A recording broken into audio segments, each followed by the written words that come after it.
Selamat datang di Magister Manajemen Ukrida. Perguruan tinggi, ada program Magister Manajemen Ukrida yang bisa kamu pilih dengan 8 konsentrasi pilihan. Manajemen Perencanaan Keuangan, Manajemen Risiko, Manajemen Pemasaran, Manajemen Sumber Daya Manusia, Manajemen Persekolahan, Manajemen Gereja, Manajemen Bisnis Strategik, Manajemen Rumah Sakit.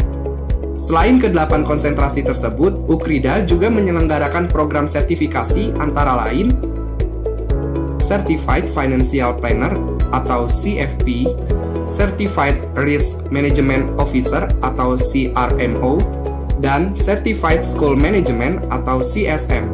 Kamu juga bisa memilih waktu perkuliahan sesuai dengan kebutuhanmu. Yuk gabung bersama para profesional lainnya di Magister Manajemen Ukrida.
Selamat hari Minggu jemaat yang dikasihi Tuhan. Salam sejahtera bagi kita semua. Kita bersyukur karena pada hari ini kita masih diberi kesempatan untuk beribadah secara online dari rumah masing-masing bersama dengan keluarga maupun yang datang beribadah dan bertugas melayani di gedung gereja kita.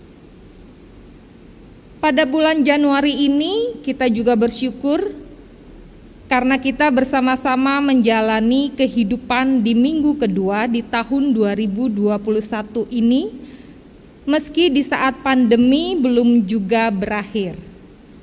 Tetapi kita masih diberikan kesempatan menjalani hidup yang selalu baru.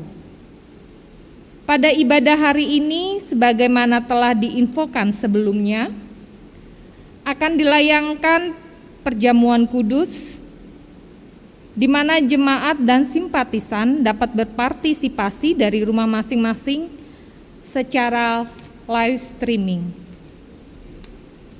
Ada beberapa informasi yang perlu kami sampaikan sebagai berikut. Yang pertama adalah berita duka cita. Telah meninggal dunia dengan tenang almarhum Bapak Demi Asitorang Siahaan, anggota Jemaat GKI Kemang Pratama Wilayah 1 pada hari Senin yang lalu, 4 Januari 2021, pukul 15.00 waktu Indonesia bagian Barat. Jenazah telah dimakamkan di Taman Makam Bahagia TNI Pondok Aren Ciledug pada hari Rabu 6 Januari 2021. Majelis Jemaat menyatakan turut merasakan kehilangan bersama keluarga yang ditinggalkan. Kiranya Tuhan Yesus Kristus memberikan kekuatan, penghiburan, dan topangan bagi keluarga. Yang kedua adalah doa pagi. Doa pagi diadakan setiap hari Sabtu pukul 7 melalui Zoom meeting dan YouTube yang tautannya akan diinfokan kemudian. Majelis Jemaat mengajak jemaat dan simpatisan untuk ikut serta berpartisipasi dalam menaikkan doa bersama dalam pergumulan bangsa, gereja, dan orang-orang di sekitar kita. Persekutuan rumah tangga gabungan wilayah secara online akan dilaksanakan via Zoom meeting juga pada hari Jumat 29 Januari 2021 pada jam 19.30 yang akan dibawakan oleh Pendeta Ricardo Sitorus. Untuk warta selanjutnya dapat dibaca melalui warta cetak atau warta online yang akan diberitahukan kemudian. Demikian informasi yang kami sampaikan. Kini marilah kita siapkan hati dan pikiran kita untuk memasuki ibadah dengan mengambil waktu untuk saat hening sejenak.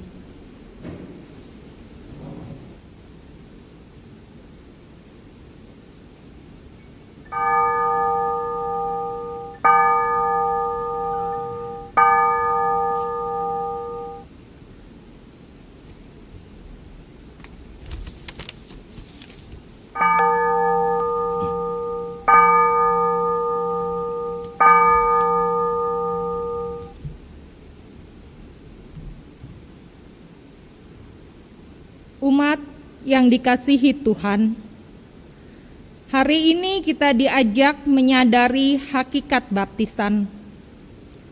Ketika kita dibaptis, kita memasuki hidup persekutuan bersama dengan Allah.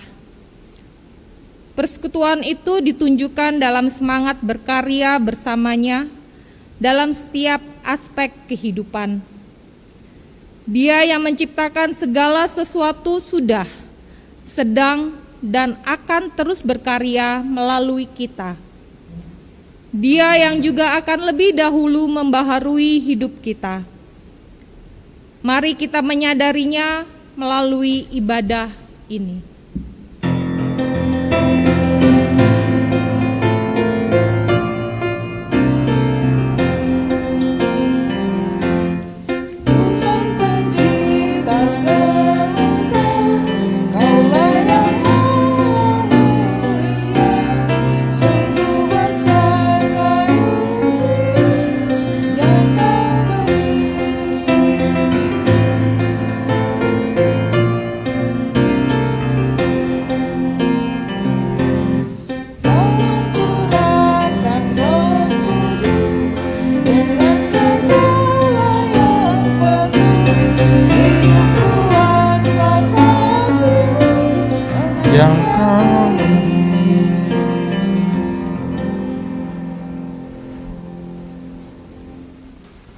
Saudaraku yang dikasihi dalam Tuhan Yesus Kristus, marilah kita mendasari ibadah kita pada pagi hari ini dengan pengakuan bahwa pertolongan kita adalah di dalam nama Tuhan yang menjadikan langit dan bumi, yang memelihara ciptaannya untuk selama-lamanya.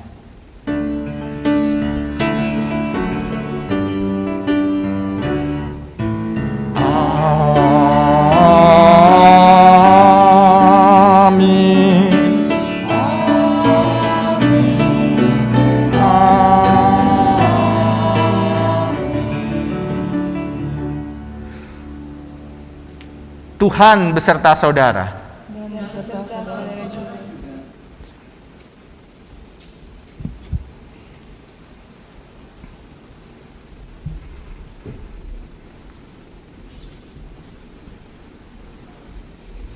Umat yang dikasihi Tuhan, tema ibadah hari ini adalah terus-menerus dibarui.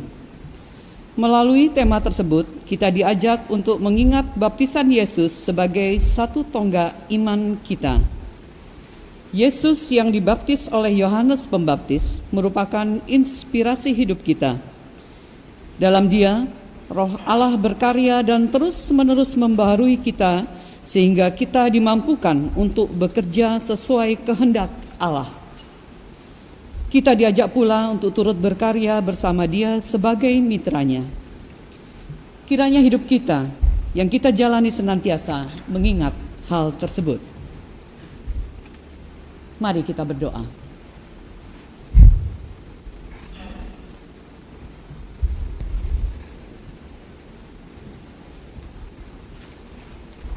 Ya Yesus, Tuhan dan Juru Selamat kami, Engkau menyatakan kerendahan-Mu melalui permintaan-Mu dibaptis oleh Yohanes Pembaptis di Sungai Yordan. Ampunilah kami karena untuk meneladani kerendahan hati seperti-Mu ternyata bukan hal yang mudah untuk kami lakukan.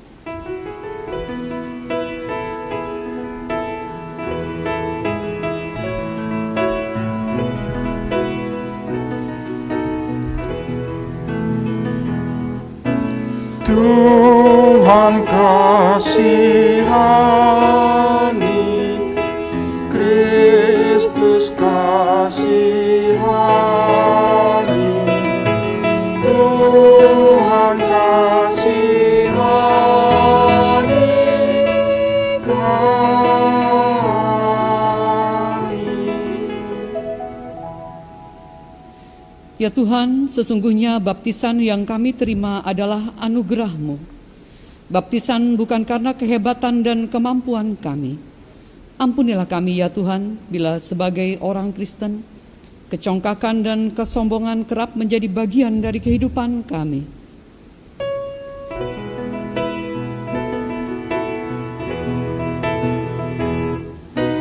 Tuhan kasihani, Kristus kasihani, Tuhan kasihani kami.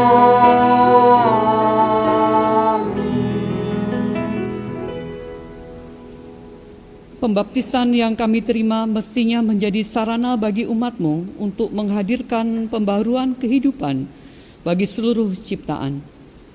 Tuhan Yesus Sang Pembaharu, ampunilah kami bila dalam hidup sehari-hari kami belum mampu menyatakan pembaruan itu. Tolonglah kami supaya mampu membarui kehidupan seperti teladan Tuhan Yesus pada kami.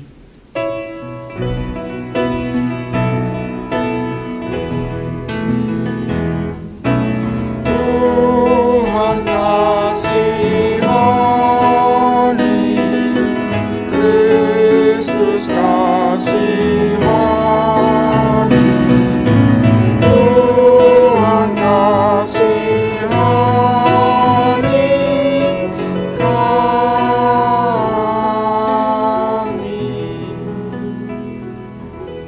Amin.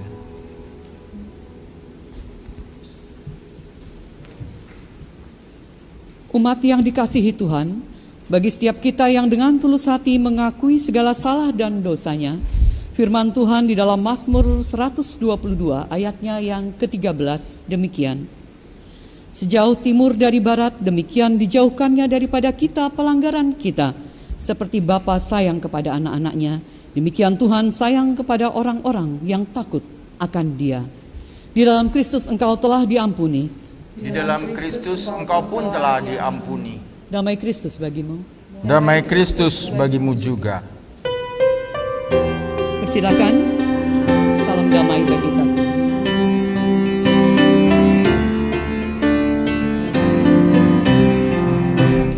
Ku berbahagia yakin teguh,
Mari umat yang dikasihi Tuhan, kita menghadap Tuhan, kita memohon belas kasihan-Nya, memasuki pelayanan firman Tuhan. Kita berdoa.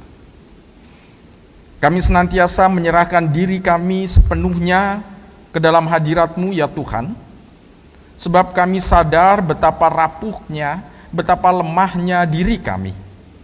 Kami membutuhkan tuntunan Roh Kudus di dalam kami mau menjalani kehidupan kami hari lepas hari.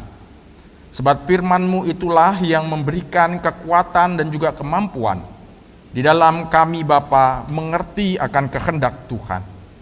Dan pada saat ini kami rindu untuk mendengarkan akan suara Tuhan melalui bacaan demi bacaan yang hendak dibacakan oleh para lektor dan juga orang-orang yang Tuhan pilih. Karena itu Tuhan, biarlah Engkau yang bersabda, dan juga hamba-Mu di tengah-tengah segala keterbatasan dan juga kelemahan, di dalam boleh menerangkan apa yang menjadi maksud dan juga firman-Mu ini. Tuhan, tolonglah dia, mampukan dia dapat memperkatakannya dengan bahasa yang sederhana, supaya kami semua, baik hamba-Mu yang mengatakan maupun juga setiap umat-Mu yang boleh mendengarkan, kami semua dapat mengerti dan dibangun di atas firman Tuhan. Di dalam nama Yesus kami berdoa. Amin.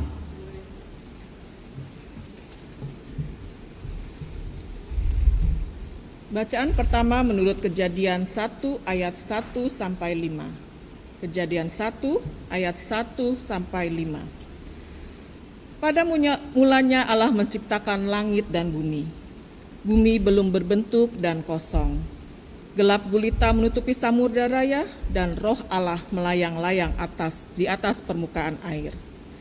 Berfirmanlah Allah, jadilah terang. Lalu terang itu jadi.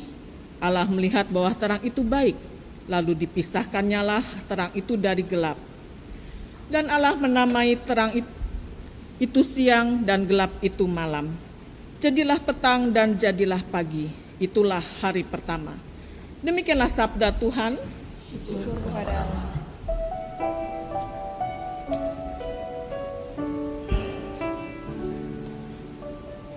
Mazmur 29 ayat 1 sampai dengan 11. Kebesaran Allah dalam badai.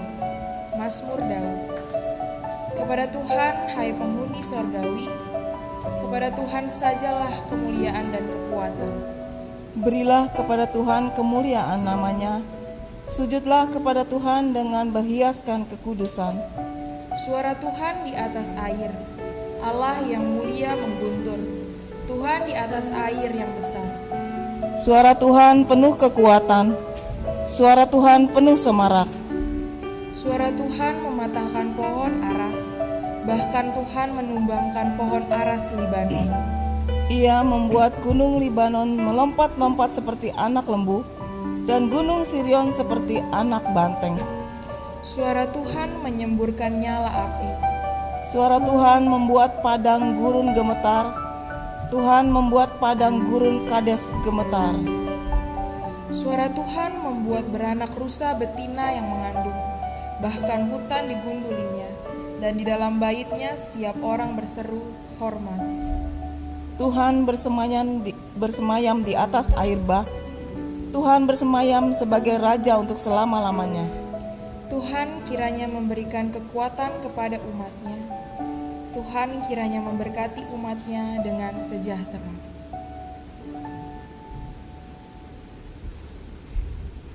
Bacaan kedua menurut Kisah Para Rasul 19 ayat yang pertama hingga ayat yang ke-7.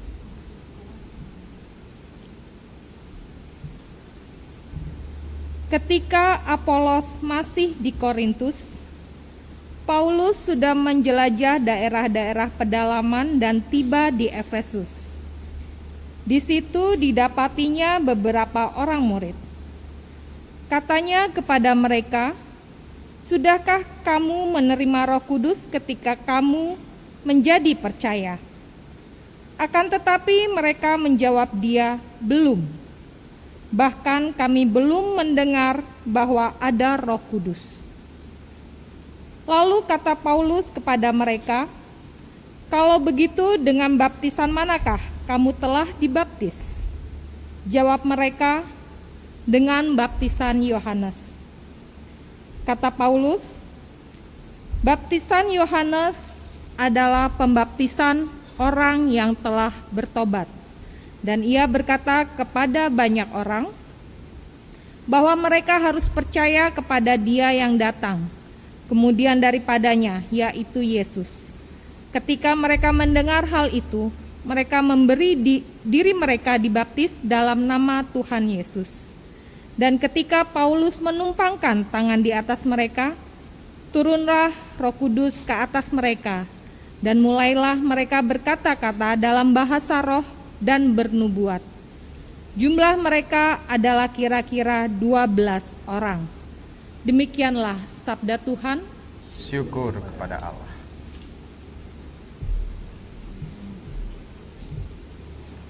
Inilah Injil Tuhan kita Yesus Kristus menurut Markus 1 ayat 4 sampai 11. Markus 1 ayat 4 sampai ke 11. Demikianlah Yohanes Pembaptis tampil di padang gurun dan menyerukan, "Bertobatlah dan berilah dirimu dibaptis, dan Allah akan mengampuni dosamu." Lalu datanglah kepadanya orang-orang dari seluruh daerah Yudea dan semua penduduk Yerusalem, dan sambil mengaku dosanya mereka dibaptis di sungai Yordan. Yohanes memakai jubah bulu unta dan ikat pinggang kulit, dan makanannya belalang dan madu hutan. Inilah yang diberitakannya, "Sesudah aku akan datang Ia yang lebih berkuasa daripadaku. Membungkuk dan membuka tali kasutnya pun aku tidak layak. Aku membaptis kamu dengan air, tetapi Ia akan membaptis kamu dengan Roh Kudus." Pada waktu itu datanglah Yesus dari Nazaret di tanah Galilea, dan Ia dibaptis di sungai Yordan oleh Yohanes. Pada saat Ia keluar dari air, Ia melihat langit terkoyak dan roh seperti burung merpati turun ke atasnya.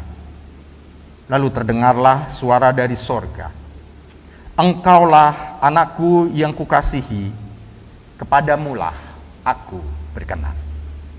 Demikianlah Injil Tuhan kita Yesus Kristus. Berbahagialah bagi setiap kita yang membaca, yang mendengar, terlebih yang memelihara firman itu dalam hidup hari lepas hari. Haleluya.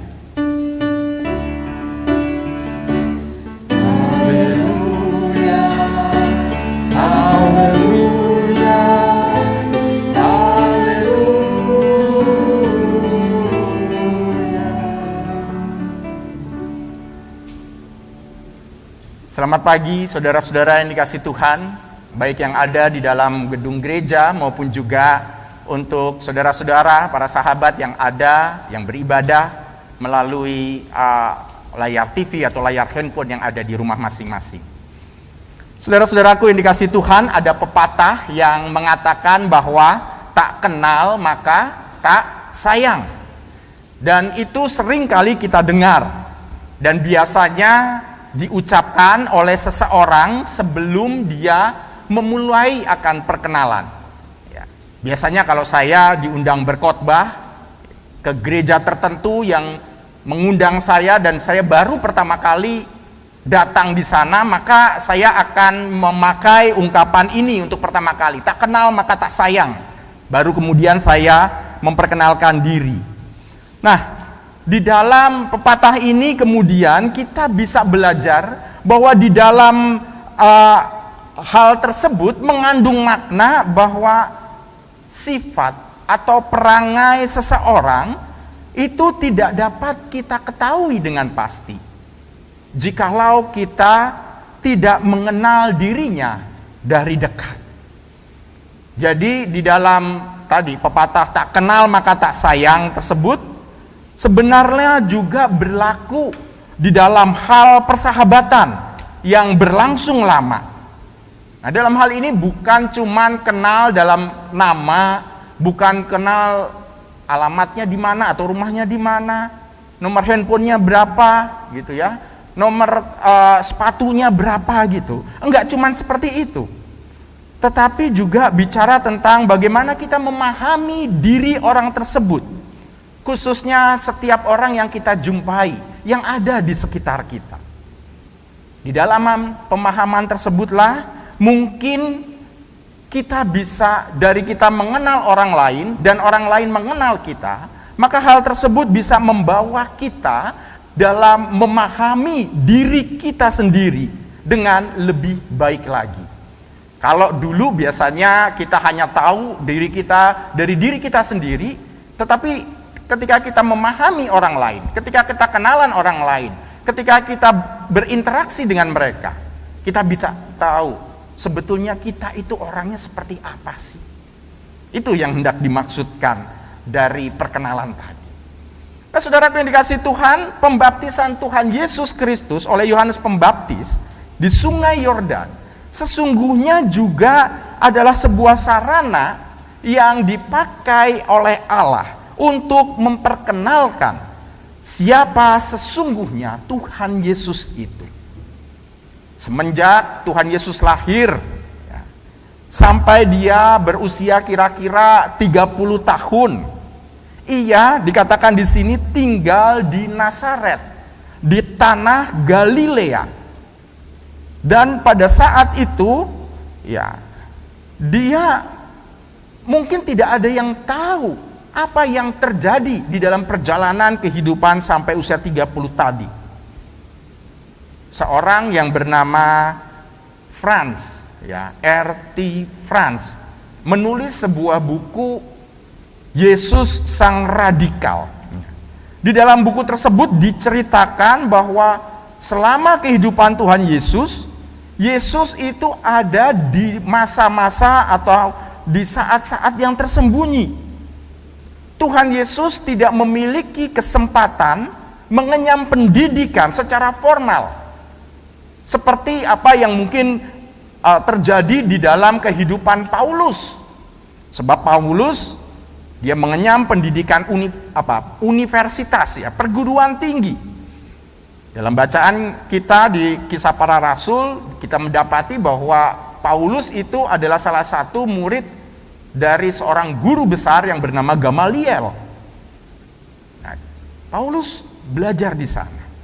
Tetapi Tuhan Yesus sesungguhnya di dalam buku tersebut dikatakan bahwa dia belajar dari kehidupan bersama dengan orang-orang yang ada di sekitarnya. Dia belajar bersama dengan para petani yang ada di sekitarnya, dengan para nelayan, dari tukang kayu, ya, karena orang tuanya Yusuf itu adalah seorang tukang kayu. Yesus juga belajar dari orang-orang Farisi. Karena itulah di dalam perumpamaan dan juga pengajaran-pengajaran yang dilakukan oleh Tuhan Yesus, kita mendapatkan ada begitu banyak istilah-istilah atau contoh-contoh yang dia dapatkan di dalam lapangan. Perumpamaan tentang penabur, dia belajar dari para petani. Nelayan, ya dia pasti tahu karena murid-muridnya pun para penelayan, dan lain sebagainya.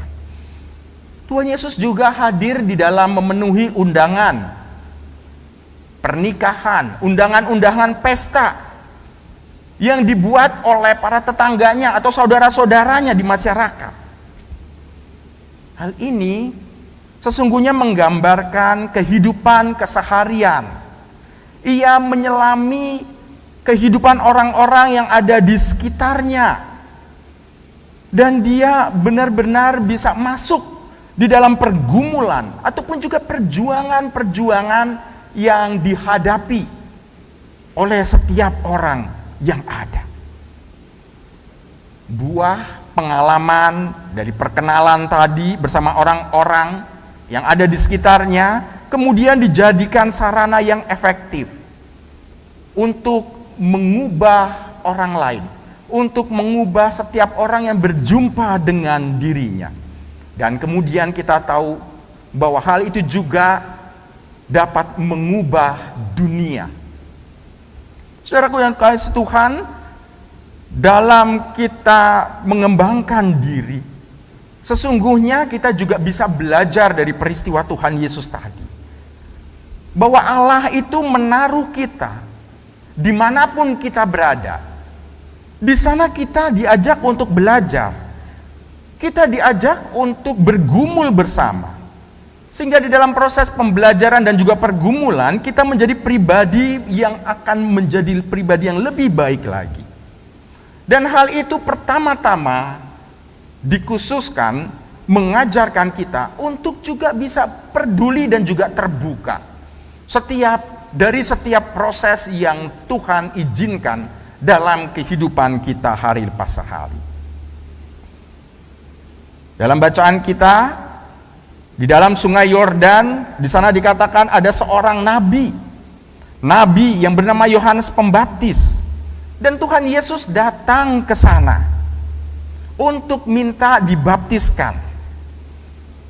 Baptisan yang dilakukan oleh Yohanes Pembaptis itu, di sana dikatakan bahwa ada begitu banyak orang datang untuk melakukan pertobatan, dan kemudian dia akan dibaptis supaya mendapatkan pengampunan dosa.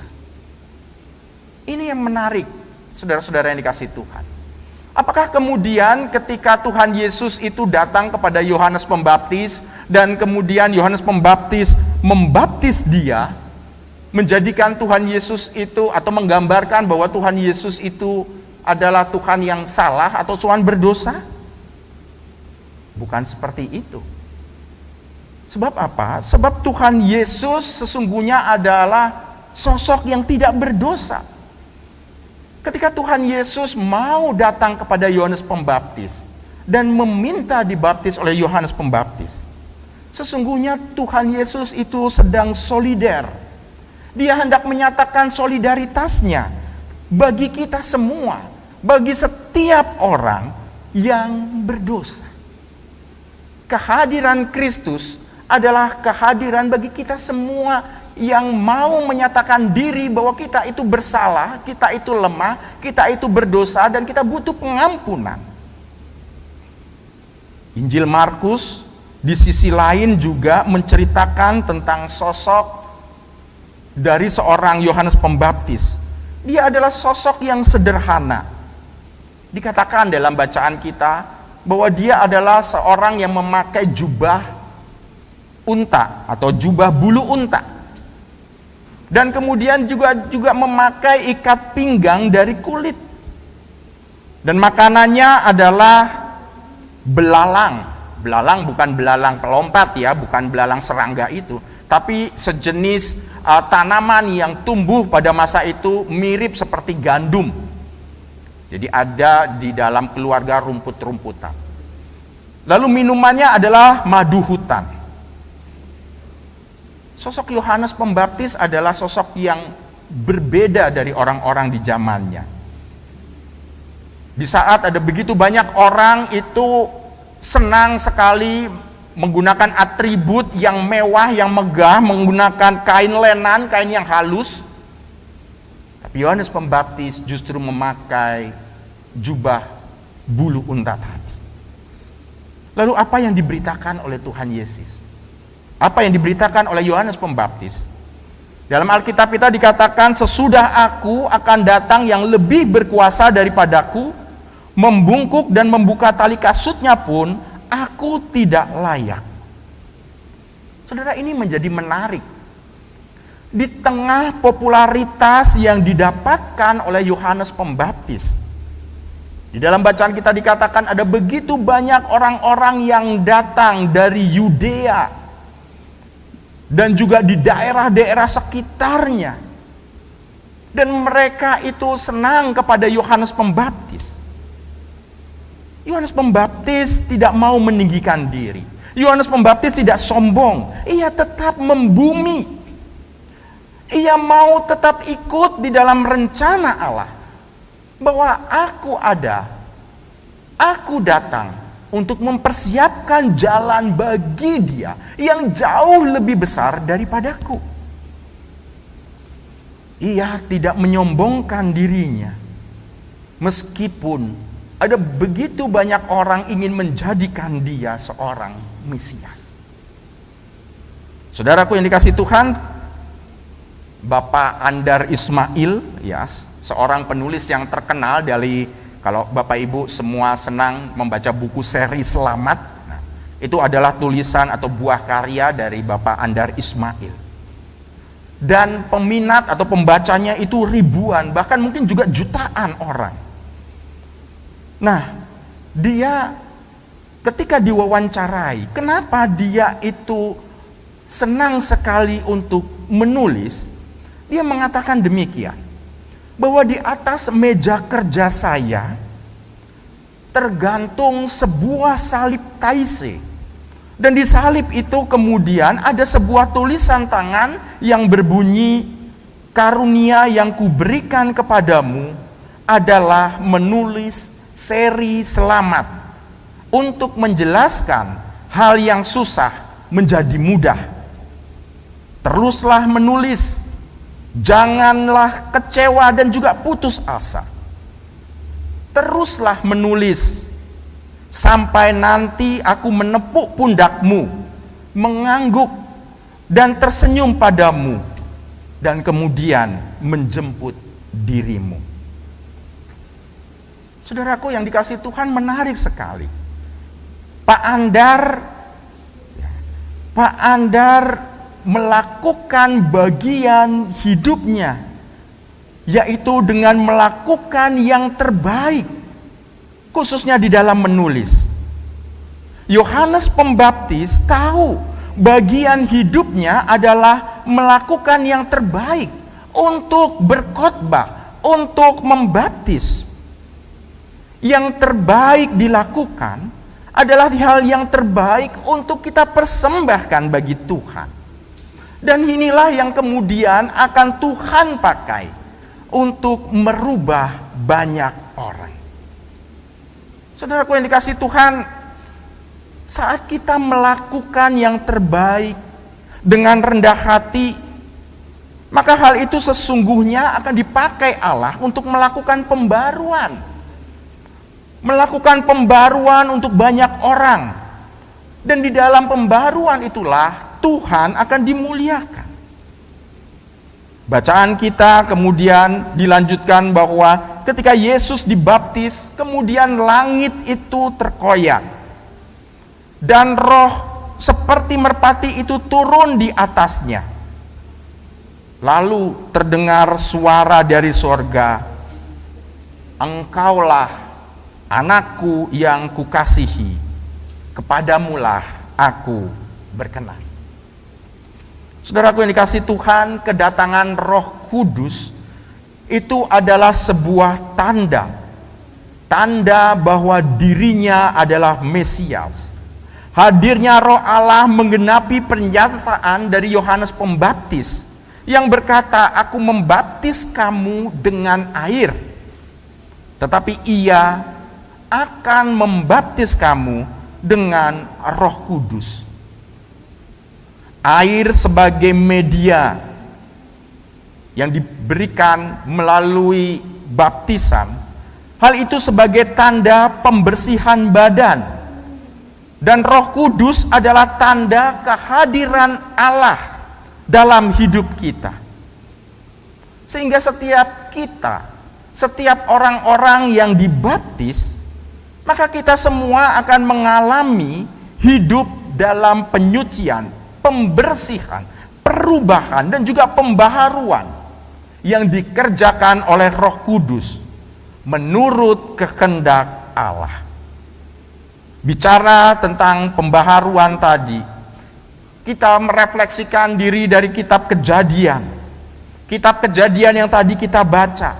Kitab Kejadian yang seringkali dipakai sebagai tulisan yang untuk menyatakan pengakuan iman. Bahwa kitab Kejadian sesungguhnya bukan semata-mata menjelaskan tentang bagaimana Allah itu menciptakan, lalu kronologi yang terjadi terhadap alam semesta, urut-urutan, bukan seperti itu. Kitab Kejadian sesungguhnya juga hendak mengajak kita untuk berefleksi tentang siapakah Siapakah yang ada di balik semuanya itu? Yaitu Allah. Di dalam bumi yang belum berbentuk, bumi yang kosong, yang gelap gulita, yang tidak teratur, dalam bahasa Ibraninya tohu wabohu, Roh Allah kemudian hadir, membenahi kekacauan yang tohu wabohu tadi. Lalu kemudian apa yang terjadi? Terjadilah keteraturan. Terjadilah sesuatu hal yang indah, sesuatu hal yang baru. Dan itu semua ada di dalam kehendak Allah. Saudara yang dikasihi Tuhan, hidup kita mungkin saat ini sedang kacau. Mungkin saat ini hidup kita dalam kegelisahan, dalam ketakutan, dalam penderitaan. Mungkin di antara kita masih harus menjalani karantina karena dideteksi menjadi positif COVID. Atau mungkin juga pada saat ini ada di antara kita yang sedang kehilangan anggota keluarga yang meninggal dunia. Ataupun juga masih banyak persoalan-persoalan yang terjadi dalam hidup kita. Tidak tahu besok kita makan apa, besok kita kerja apa, besok keluargaku bagaimana. Dan ini terjadi di dalam kesedihan dan juga kekecewaan dan juga kekacauan yang ada dalam hidup kita. Tetapi firman Tuhan pada saat ini hendak menyatakan bahwa sesungguhnya Allah itu lebih besar daripada hal-hal buruk yang mungkin saat ini menimpa kita.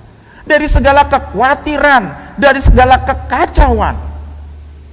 Dan ketika Allah itu hadir, Allah itu mau datang di dalam hidup kita, maka sesungguhnya Allah juga bisa mengatasi segala sesuatu yang buruk tadi.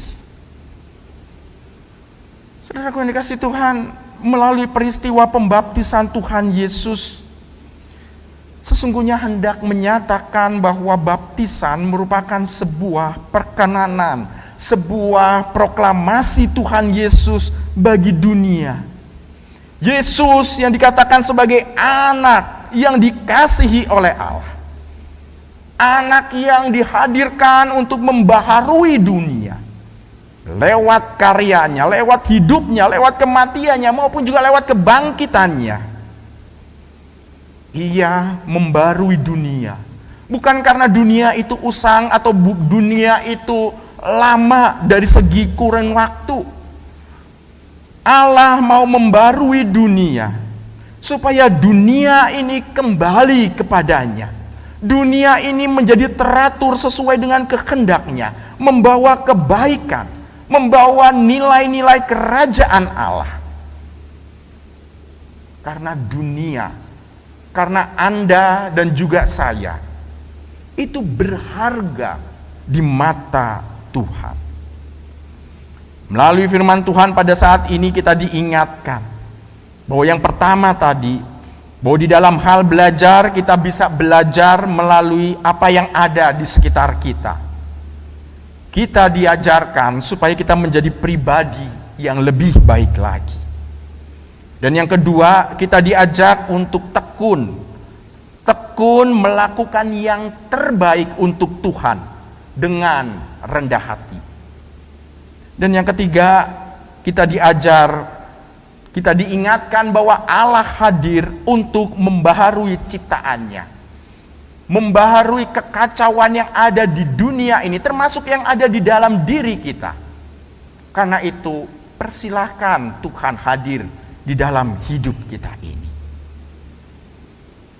Pada minggu baptisan Yesus ini kita diajak untuk merenungkan baptisan tentang apa yang sudah kita terima. Baptisan Yesus mengingatkan kita supaya kita hidup untuk memberi ruang seluas-luasnya dengan karya Roh Kudus, supaya Roh Allah itu bekerja di dalam hidup kita hari lepas hari. Baptisan dan juga perjamuan kudus yang sebentar lagi akan kita rayakan.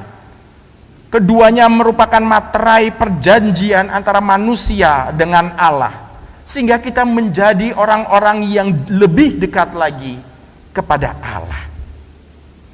Dekat kepada Allah berarti kita mau mengenal dirinya. Kita mau ikut gerakan roh pembaruan tadi.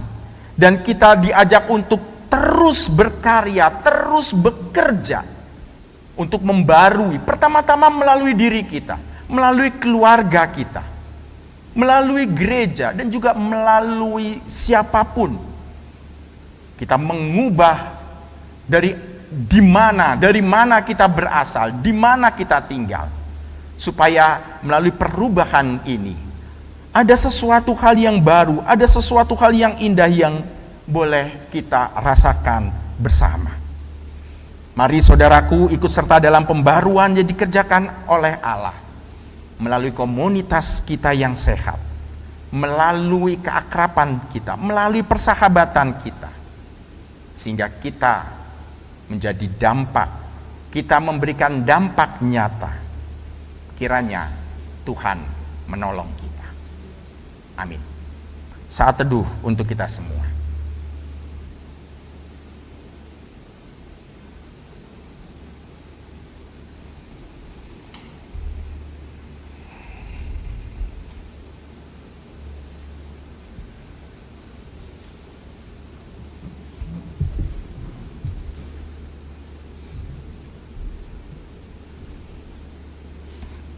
Bersama dengan gereja di masa lalu, masa kini, dan masa depan, marilah kita mengikrarkan pengakuan iman kita seturut dengan pengakuan iman rasuli demikian.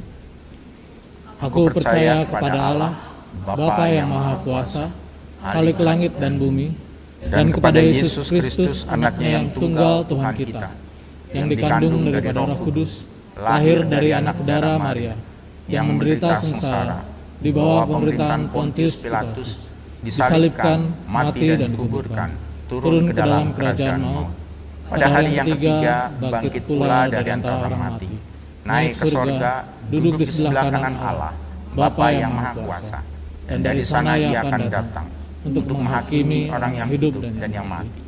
Aku percaya pada Roh Kudus, gereja yang kudus dan am, persekutuan orang kudus, pengampunan dosa, kebangkitan orang mati, dan hidup yang kekal. Amin.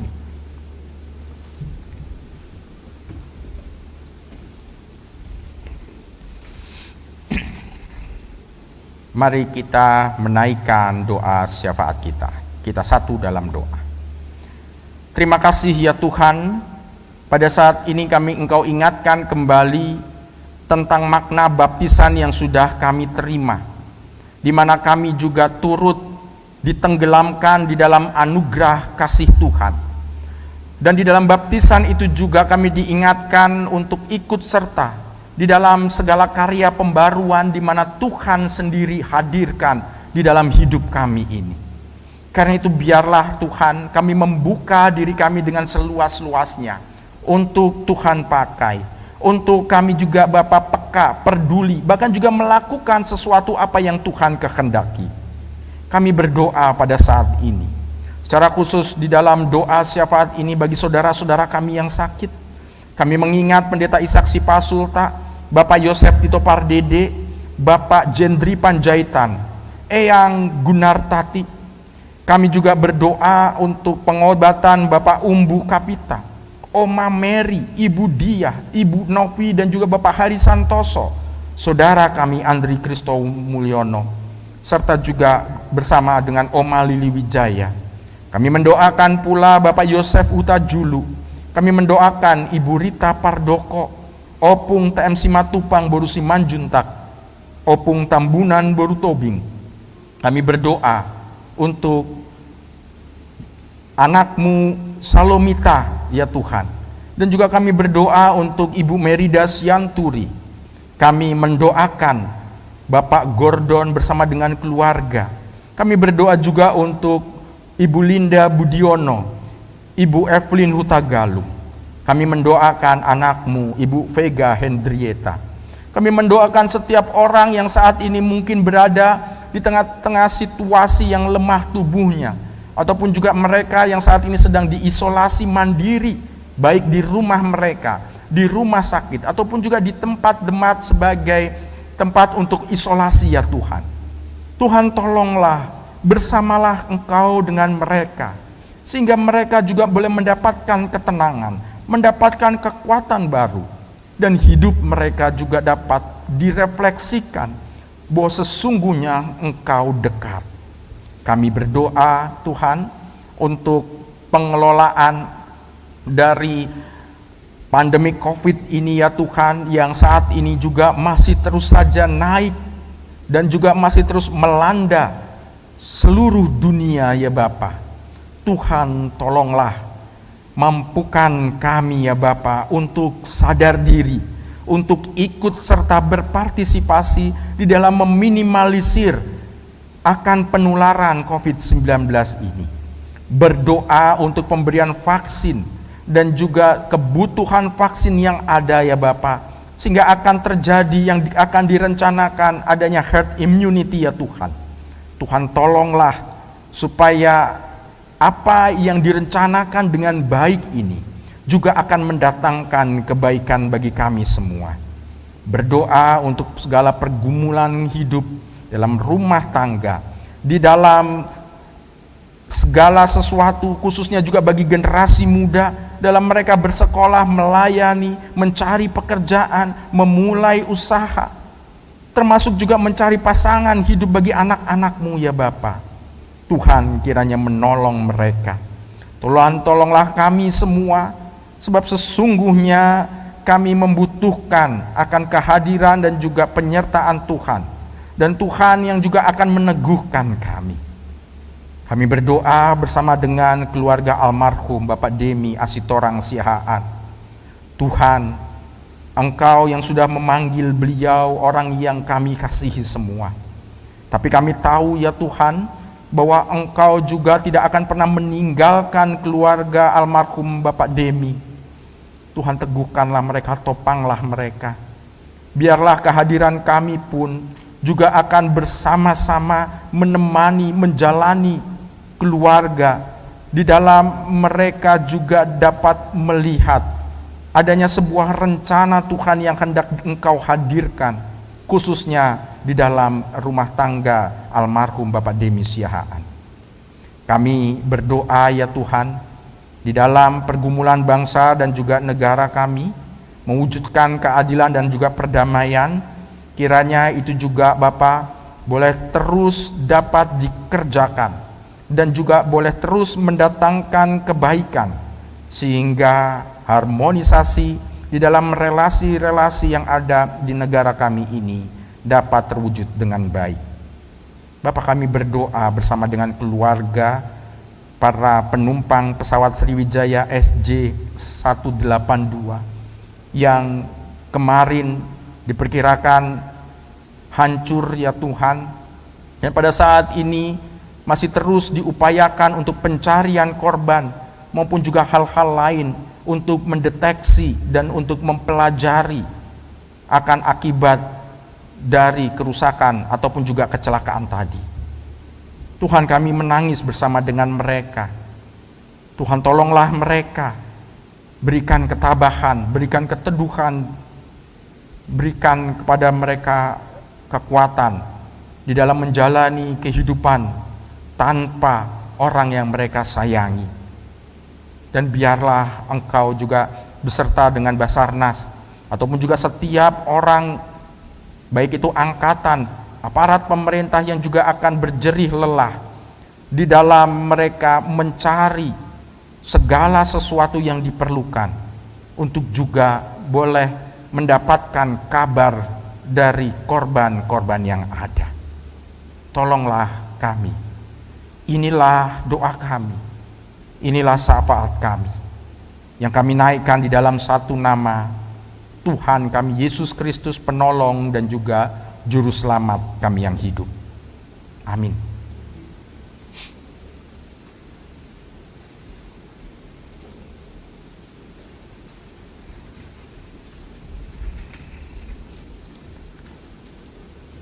Umat yang dikasihi Tuhan, marilah kita memberi persembahan dengan mengingat firman-Nya, seperti ungkapan pemazmur. Aku hendak bersyukur kepadamu ya Tuhan Allahku, dengan segenap hatiku, dan memuliakan namamu untuk selama-lamanya. Mazmur 86 ayat 12. Persembahan dapat diberikan dengan cara transfer bank, memindai QRIS, atau dengan memasukkan dalam amplop dan menyerahkannya ke gereja.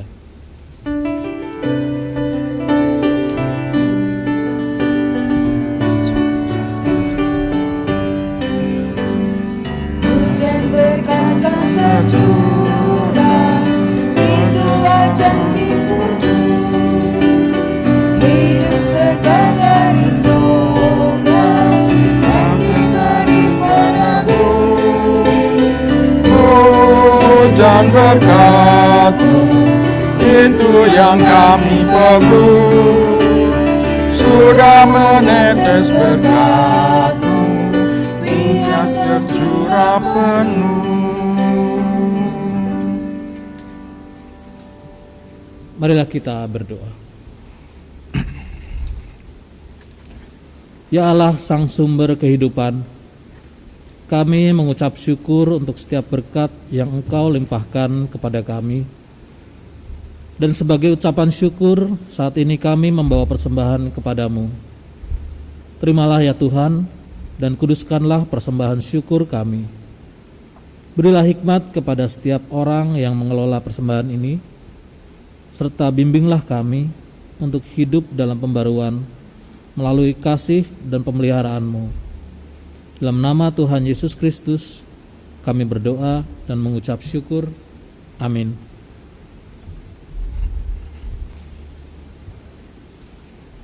Saudaraku yang dikasihi Tuhan, Yesus Kristus telah hadir di dalam kehidupan kita. Dia telah menjadi pembaru bagi dunia. Dia membarui kita dan juga dunia melalui kehadirannya. Ia pun ingin kita juga hadir menjadi agen pembaruan.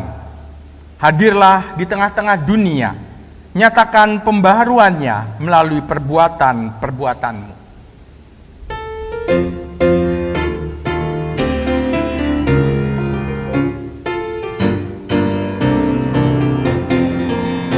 Aku milikmu, Yesus Tuhanku, ku dengar suara-Mu. Ku merindukan datang mendekat, berdekati oleh-Mu. Raih daku dan dekatkanlah pada kaki salib-Mu. Raih daku, raih dan dekatkanlah ke sisi-Mu, Tuhanku.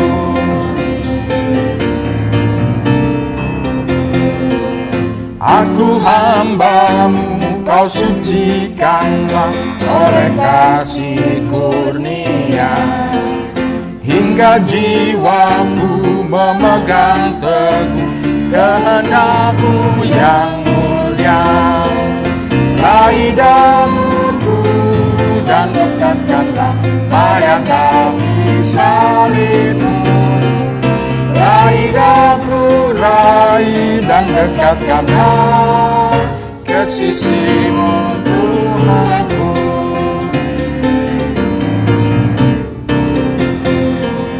Dalam dunia tak seutuhnya ku pahami kasih-Mu. Sukacita pun barulah lengkap bila ku di rumah-Mu. Raih daku dan dekatkanlah pada kaki salib-Mu. Raih daku, raih dan dekatkanlah ke sisi-Mu, Tuhanku.